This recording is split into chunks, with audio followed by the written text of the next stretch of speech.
maravilhosa. Que Deus possa abençoá-los. Beijo, beijo, beijo, beijo, beijo no coração. Que Deus possa abençoá-los. Nós vamos estar agora ao vivaço da Silva. E olá, olá, olá. Gente linda, maravilhosa. Apesar de estarmos sorrindo, né? Nós estamos preocupados demais da conta, porque precisamos estar pronto para a vinda do Senhor Jesus Cristo. Derrama teu Espírito Santo sobre a nossa vida, Pai. Em nome de Jesus. Prepara a tua igreja para encontrar contigo, mestre amado, mestre bendito.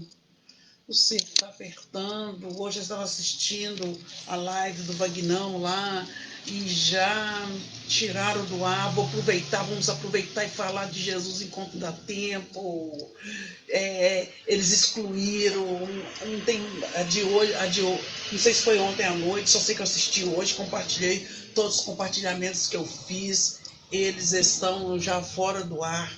Então vamos estar aí assistindo. Nós temos oportunidade de estar ouvindo.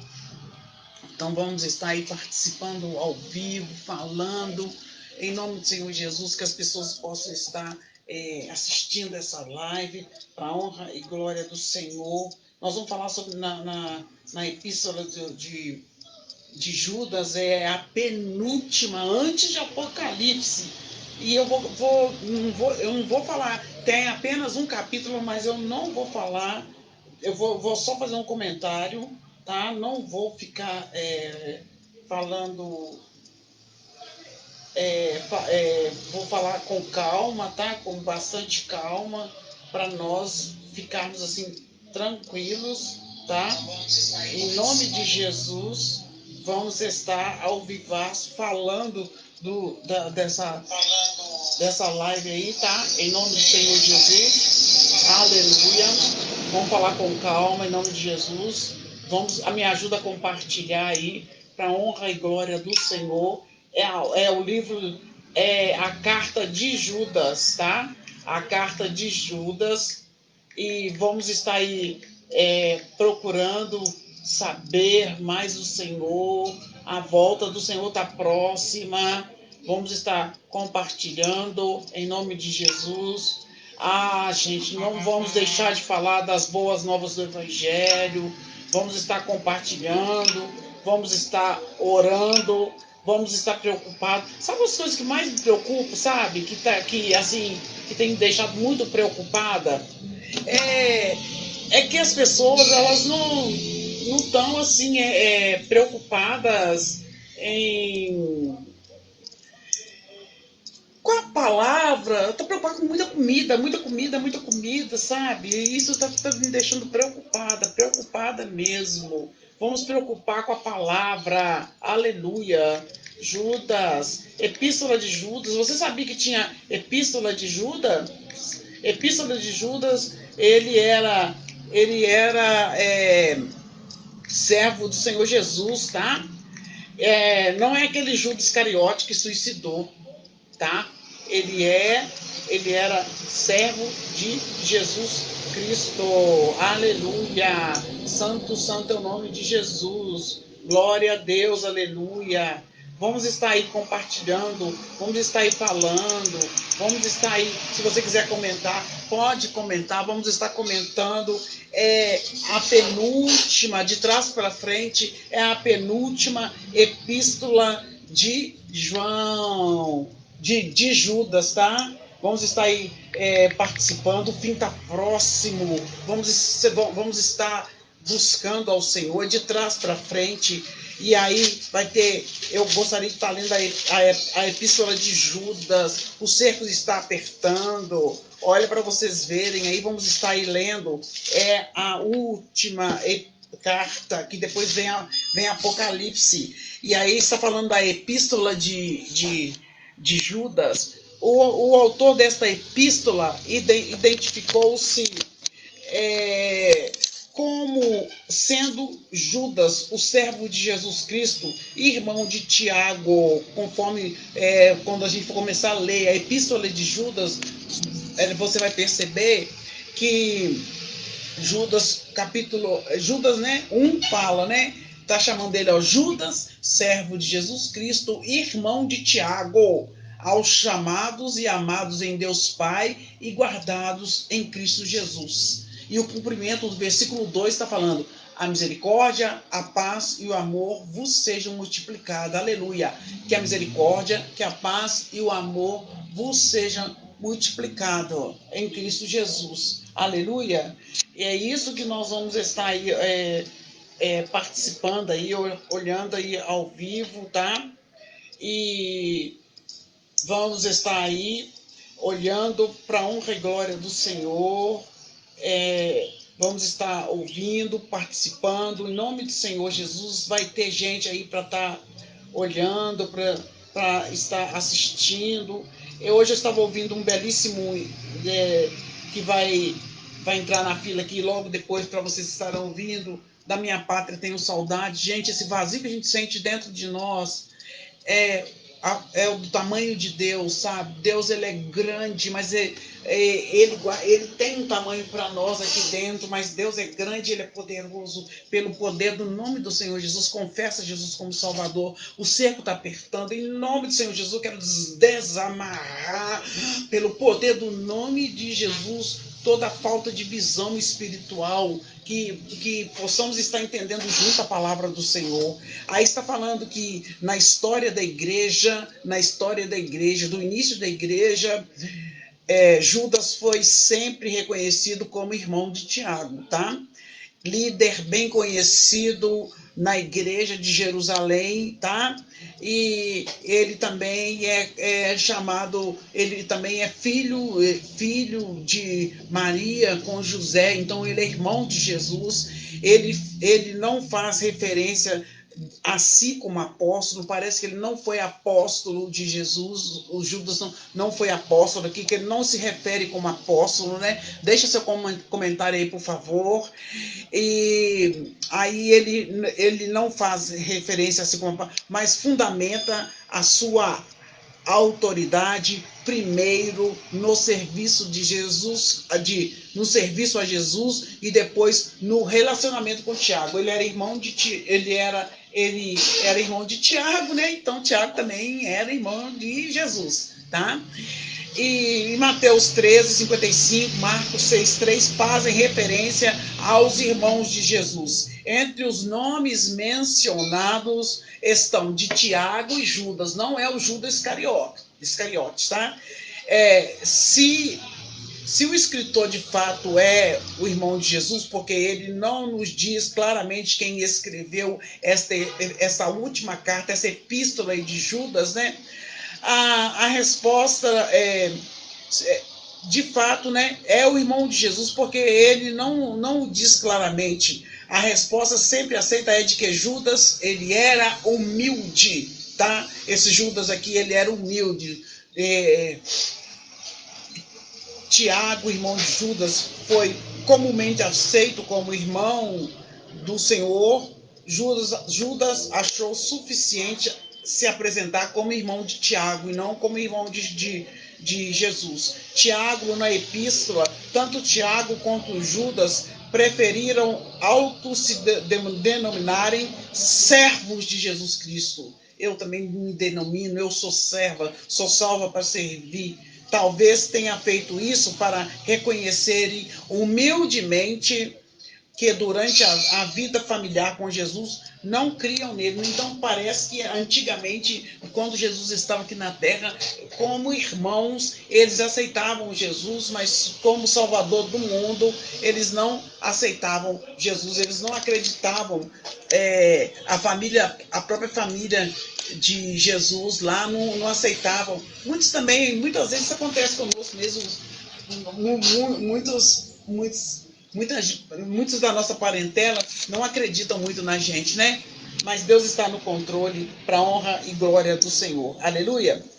E aí depois nós sabemos assim que a data, qualquer data, tem tentativa de fixar uma data para este texto, sempre nos traz nos traz na questão do relacionamento entre as epístolas de 2 Pedro e Judas. Parece aí que tem uma semelhança, uma leitura casual, revela forte semelhança entre a epístola de Pedro e a epístola de Judas, tá? Se isso realmente aconteceu, a epístola de Judas foi escrita após a morte de Pedro, o qual ocorreu por volta de 66, 67 depois de Cristo, né? Porque o Ocidente conta depois de Cristo. Nós tem 2020, né? Depois de Cristo. Mas os israelitas, o povo judeu, eles contam pelo que eu entendo, desde a saída do Egito. Então, eles têm 6.000 anos e pouco, 6.500, 6.800, sei por aí. Está quase o sétimo, né? É o número de Deus, né? A gente fala assim. E aí, estudiosos têm se perguntado se um usou a epístola do outro, porque quando você lê a segunda carta de Pedro e lê a carta de Judas, são muito semelhantes, dá a impressão que houve uma cópia, né? Se isso realmente aconteceu, igual eu falei, foi escrito mais ou menos no ano 66, 67, depois de Cristo. Outros dizem que a epístola de Judas é anterior, datando-se antes do martírio de Pedro, que Pedro foi martirizado também, né? Uma terceira possibilidade é que Pedro e Judas fizeram uso da mesma fonte, um folheto catético usado na igreja primitiva para instruir os crentes a respeito desses falsos mestres, porque a carta, né, instrui sobre os falsos mestres, e também somos instruídos no mundo de hoje, que aqui no Brasil, que biblicamente no mundo inteiro, né, que a Bíblia é mundial, né, apesar deles estarem querendo tirar a Bíblia do mundo, mas é só quando Deus permitir. Deus não permite. Deus manda, Deus está no controle. As pessoas podem achar que Deus não está no controle, Deus está no controle. Enquanto Deus quiser, a Bíblia vai ficar aqui na terra. Vai ficar. Então, para de desafiar Deus. Ai daquele que se levanta contra o Senhor Deus. Tentaram calar o Vagnão hoje, tiraram o vídeo dele do ar. Estamos de olho aí. Não tem problema de tirar o meu também, não. Mas eu sou piquititinha demais. Eu tenho 20 visualizações, 50 visualizações, por aí, sabe? Mas Deus seja louvado. Alguém está ouvindo. Se alguém não ouvir agora, vai ouvir depois, né? Mas eu quero dizer para você que a carta de Judas é para alertar contra os falsos crentes, falsos profetas. Meu Deus, como que as pessoas acreditam? Jesus foi o sacrifício vivo, não precisa haver mais sacrifício. Aí você vai num lugar que manda você sacrificar um animal para você alcançar uma coisa, você vai lá e sacrifica. Você prefere acreditar nessas coisas do que acreditar. Jesus é o sacrifício vivo, não há outro sacrifício. Uma vez uma amiga brigou comigo, falou comigo, deixou de ser minha amiga, porque eu falei com ela que tem seitas que mandam sacrificar crianças. Não é porque eu vi, mas a gente sabe biblicamente, lá no passado já sacrificavam crianças. Se você vê as histórias dos reis de Israel, você vai ver que teve reis que sacrificaram seus filhos para ídolos. Não existe outro Deus, não há outro Deus, tá? E aí é impossível atribuir uma data exata da carta de Judas. Só sabemos que ela foi escrita. Porém, Judas provavelmente tem escrito, igual eu falei com vocês, tá? Vamos dar uma esticada aí. Vamos entrar na dezena exata aí, entre 65 e 80 aí, né? Depois de Cristo. Agora vamos saber onde o local, o pano de fundo dessa carta aí, né? O lugar onde essa epístola de Judas foi escrita não foi identificado com certeza, tá? Embora eles tenham sugerido que foi escrita na Palestina e no Egito, tá? Mas não tem assim não afirma com certeza onde foi escrito. Mas nós sabemos o propósito dessa epístola de Judas. O propósito dessa epístola de Judas foi discutir a salvação e alertar sobre os falsos mestres que geraram a necessidade de Judas acrescentar umas advertências a respeito da união da verdade com o erro. Porque o Judas está advertindo, porque o que as pessoas estão pegando? Isso acontece nos dias de hoje, hein? Todo mundo sabe que está errado, está unindo a verdade com o erro e quer afirmar que está certo. Não pode. A verdade é a verdade, a mentira é a mentira, o erro é o erro. Então Judas, ele alerta, né? Gerou essa necessidade, houve essa necessidade de Judas alertar contra os falsos mestres, né? E a necessidade de Judas acrescentar umas advertências, uns aconselhamentos a respeito da união da verdade com o erro, porque estava querendo detupar a verdade. Para quem será lá no passado que foi escrita essa epístola de Judas, que serve para os nossos dias de hoje também, né? Ela nos fornece, a epístola não fornece nenhuma informação sobre as pessoas originais, a igreja original que foi escrita. No entanto, o conteúdo dessa carta indica que os destinatários de Judas eram versados, eram conhecedores, sabiam as escrituras, sabiam tudo do Antigo Testamento, eram pessoas que mantinham hábito de estar lendo a palavra, lendo o Antigo Testamento. O autor elogiou, né, os seus conhecimentos lá no verso 5, quando fala assim, ó, quero, pois, lembrar-vos, embora já estejais ciente de tudo, uma vez por todas, que o Senhor, tendo libertado um povo, tirando da terra do Egito, destruiu depois os que não creram. Então era um povo que conhecia as Escrituras. Ele estava alertando um povo que sabia as Escrituras. É muito difícil você chegar... Né? Eu lembro que uma vez, quando eu estava dando uma aula, fazendo um estágio na Igreja Metodista em BH, eu nem sabia que um dia eu ia pertencer à Igreja Metodista BH, e lá eu ficava encantada com a escola dominical de lá. E os meninos sabiam tudo que você ia, toda a aula que você ia dar, eu fui fazer treinamento para trabalhar com criança. Toda a aula que eu ia dar, eles sabiam tudo. Não, e a gente fica meio assim, preocupado. Não, o que eu vou falar com o fulano de tal que sabe tudo? Mas a palavra de Deus, ela se renova dia após dia, né? E aqui, Judas estava falando com um povo que já sabia, que ele elogia, né? Outra coisa também, ele